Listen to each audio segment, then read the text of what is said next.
Most theologians will tell you the purpose of the church is to have a place to give God glory. People have been worshiping God at Morning Star Baptist Church in Crimora since 1908. Back then, the church purchased the land for $1. The property was located near the Crimora mine. I was born and raised at this church. I actually got married in this sanctuary 18 years ago. Patsy Cabell has a rich history at Morning Star Baptist Church. My great-grandfather built this church, Hiawatha Macaulay. All of my grandfather's uncles and brothers are buried here.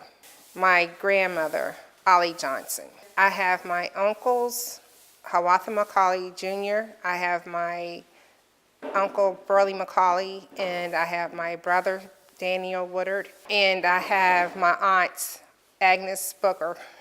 She showed me what is now the church's fellowship hall. This used to be the first church, and the sanctuary was here. They had pews here. It was like 5 or 6 pews on each side.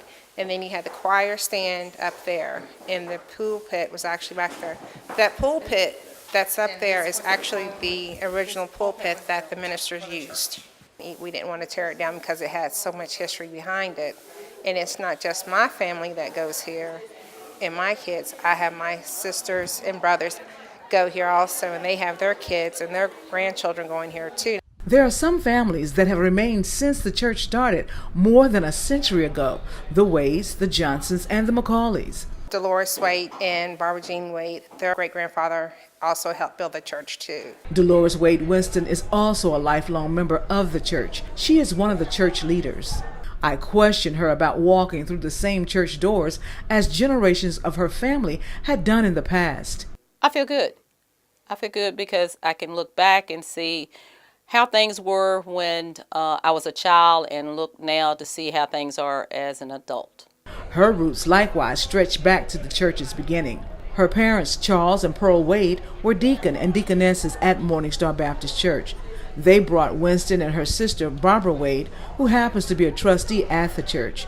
Reverend Lewis Brooks says he has served as pastor for nearly a year. Humbling, because I had no clue that God had this in store for me. I've been serving the Lord for a long time in ministry as a minister, and getting an opportunity to be a shepherd over a flock that God has given me is a humbling and an honor to do that.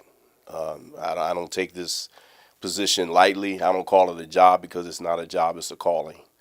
And this is where He has called me to, and I'm doing the best I can to do His will. The members of Morning Star Baptist Church say the doors will remain open for many generations to come. Everybody that actually goes to this church is family.